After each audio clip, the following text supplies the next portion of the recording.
Here we are in the Gallatin Range near Bozeman, Montana, the largest remaining unprotected roadless area in the northern greater Yellowstone ecosystem.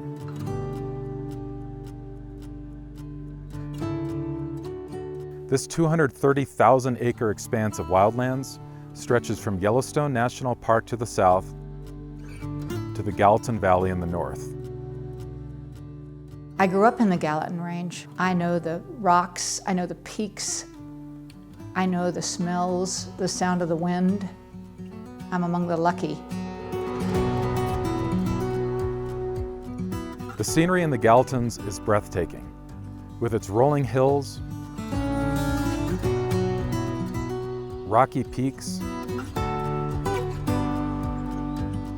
expansive plateaus, abundant water,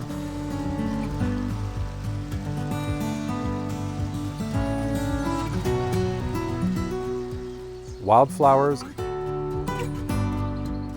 lush meadows. But what makes the Gallatins truly special is its wildlife.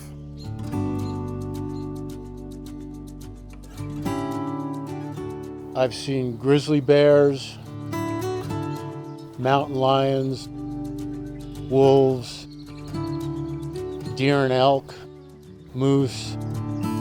A couple of months ago, I was hiking near here and I had a very close encounter with a wolverine, perhaps the quintessential wilderness animal of North America. This was my closest encounter and one of the biggest thrills of my life.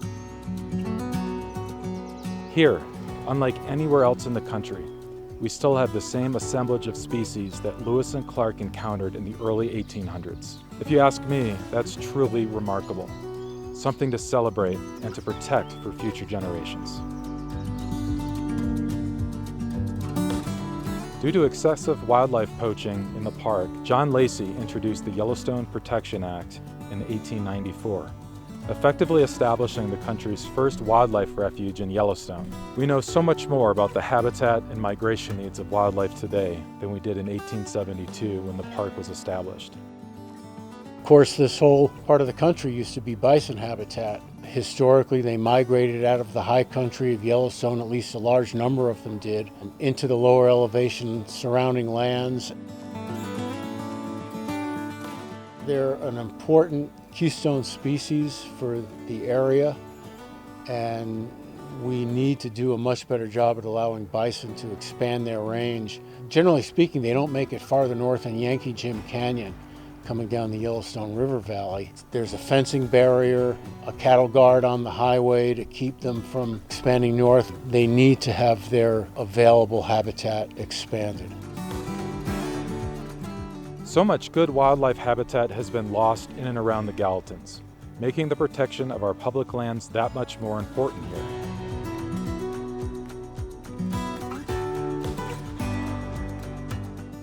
In recent years, over $1 billion of investment has been flowing into the resort town of Big Sky. Once a wildlife-rich refuge, this mountain resort town continues to sprawl across this narrow mountain valley. The Gallatin Valley and its important wildlife winter range is being subsumed by an ever-expanding Bozeman, which is the fastest growing area in the greater Yellowstone ecosystem. By 2065, population projections put the Gallatin Valley on par with that of Minneapolis. A lack of land use planning and proper zoning here puts wildlife at great risk. A change is desperately needed.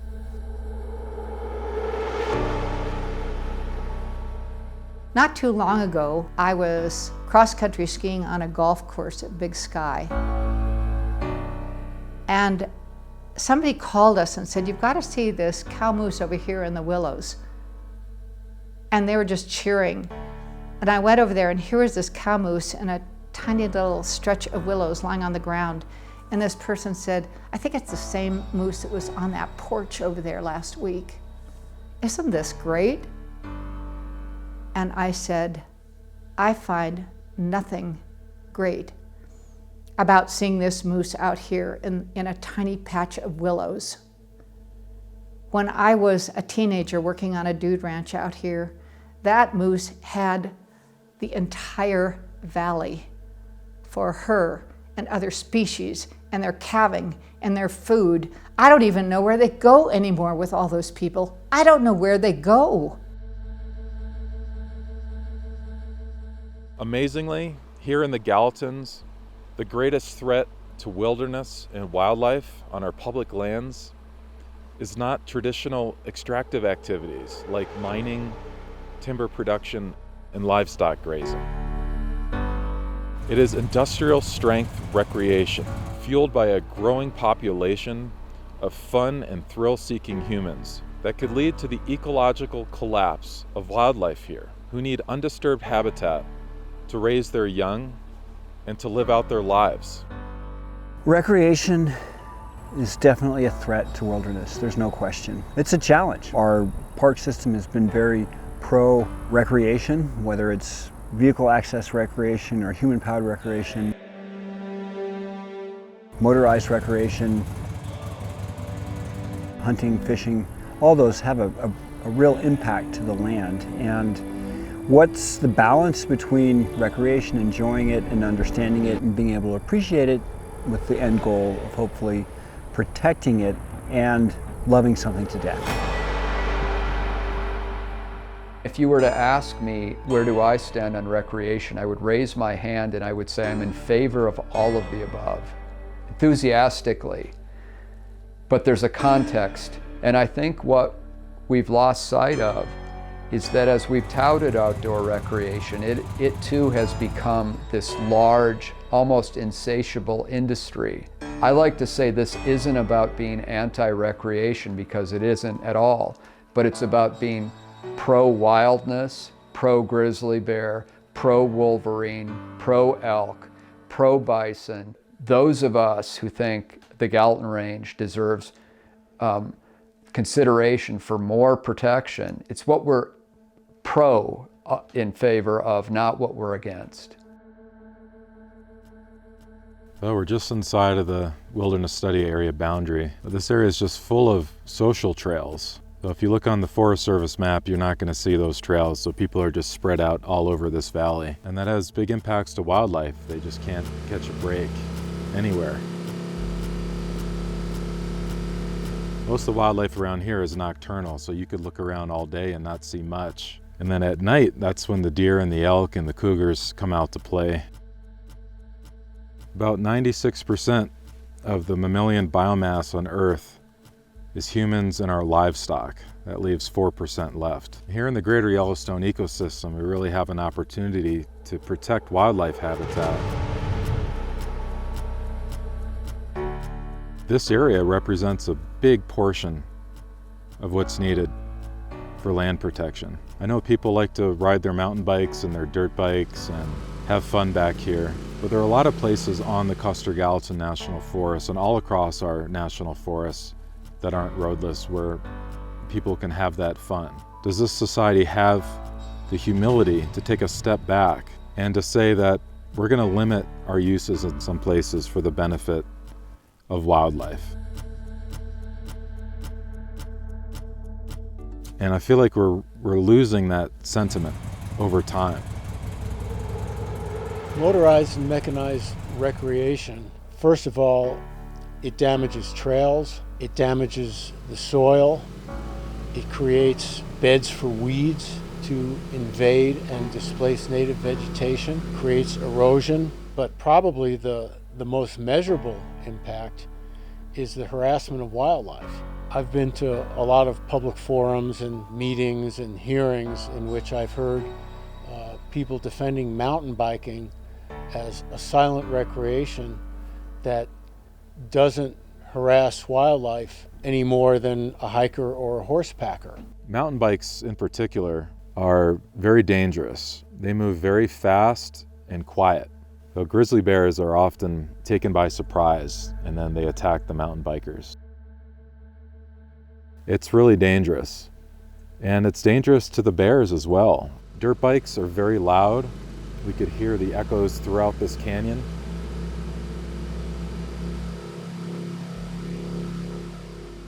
It's extremely disrespectful to wildlife, to other humans who are trying to have a wilderness experience and experience some silence and solitude.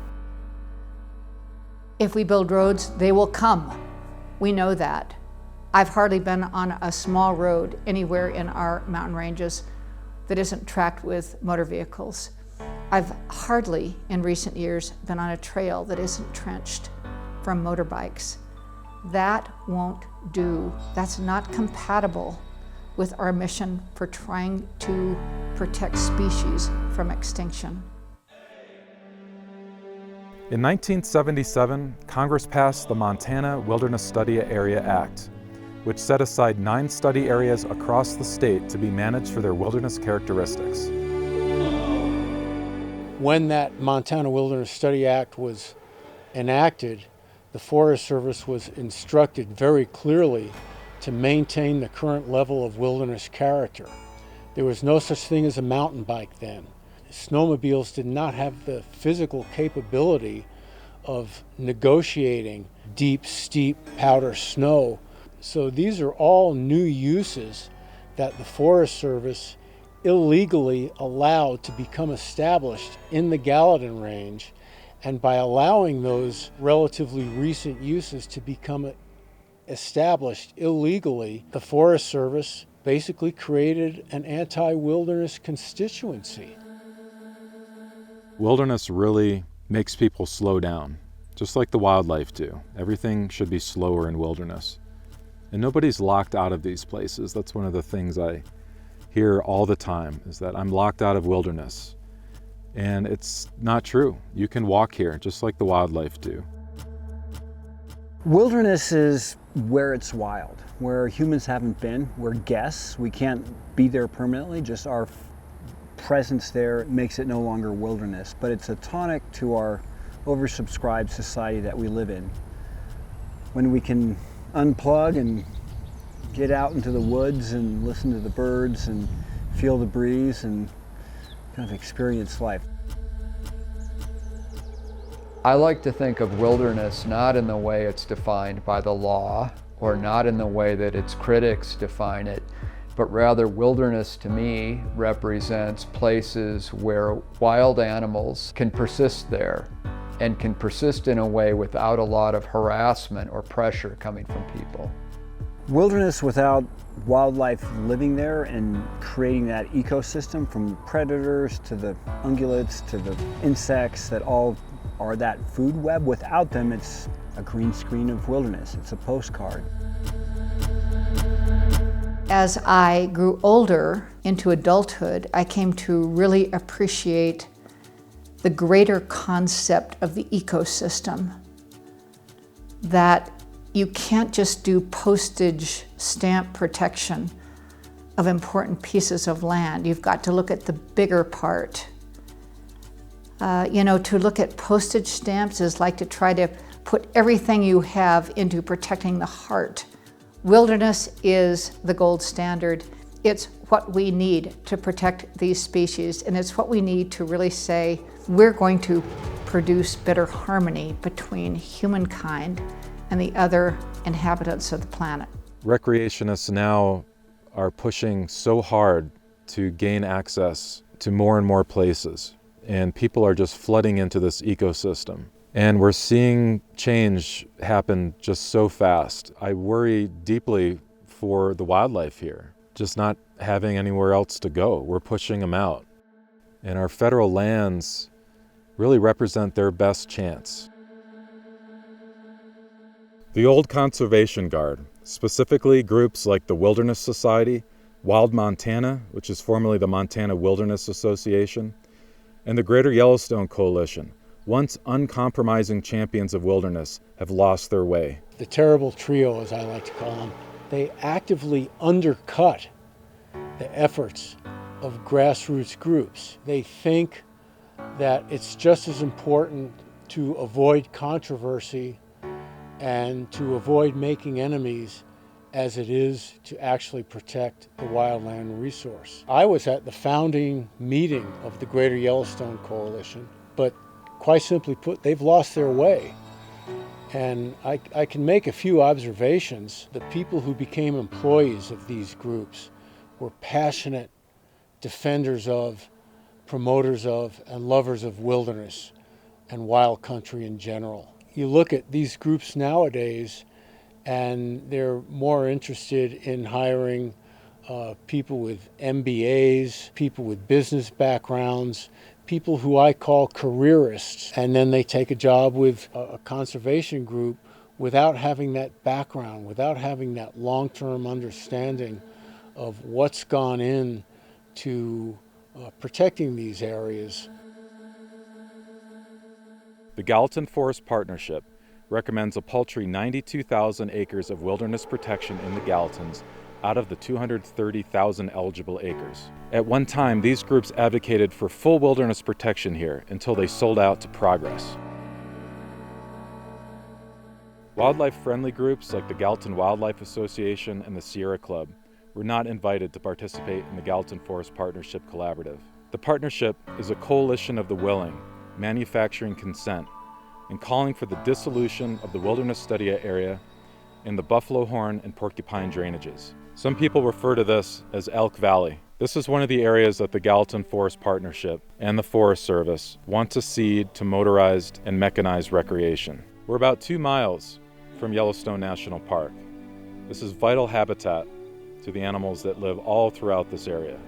Wildlife do not know political boundaries. They need this place, and we're just about ready to give it up. The Wilderness Society, Wild Montana, the Greater Yellowstone Coalition, these groups need to stop marginalizing voices who are speaking up for wildlife in the Gallatins. The Greater Yellowstone ecosystem in the Gallatins and right here in the Buffalo Horn, the decisions that happen here, I guarantee that the American people would want to see this place protected for wildlife, not industrial strength recreation. What we have today in the Gallatin Range, parked on the backyard of Bozeman, Montana, is nothing short of a miracle. It's extraordinary that we haven't messed it up. It's extraordinary that history didn't mess it up. And here it is. It's there for us and our generation to rally together and heir this great natural treasure and wonder to future generations. We're able to pass that along in as good or better shape than we found it. This decision is in our hands. We are so lucky to be able to make the decision at this point. It's still there for us to make, but this is the last call. When it's gone, it's gone. We are in the throes of the 6th great mass extinction on Earth. Bearing witness is painful and often debilitating.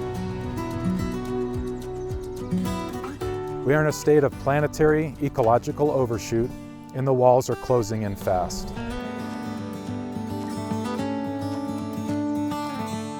The Gallatin Yellowstone Wilderness Alliance and our allies support the Northern Rockies Ecosystem Protection Act, otherwise known as NREPA.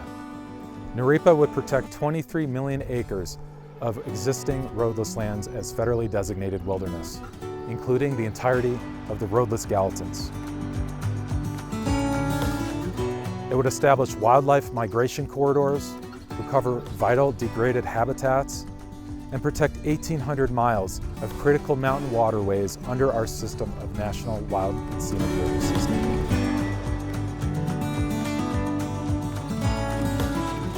Like the visionary establishment of Yellowstone National Park in 1872 and the passage of the Wilderness Act in 1964, we must now all work together to advocate for a future that gives wildlife a fighting chance. NREPA is our last best hope for the wilderness and wildlife here in the Northern Rockies. I want the public in America to know we're doing our best, and we need their help. We need their focus in Congress. And I just would love in these later years of my life to think that we would be ready to sacrifice just a little of our recreational needs, the need for fun, to help these incredible species keep surviving. It is incumbent upon us in this time of history to see to it that the greater Yellowstone ecosystem and all of the remaining roadless wildlands across the northern Rockies be protected in perpetuity. Let's rise to the occasion and be on the right side of history.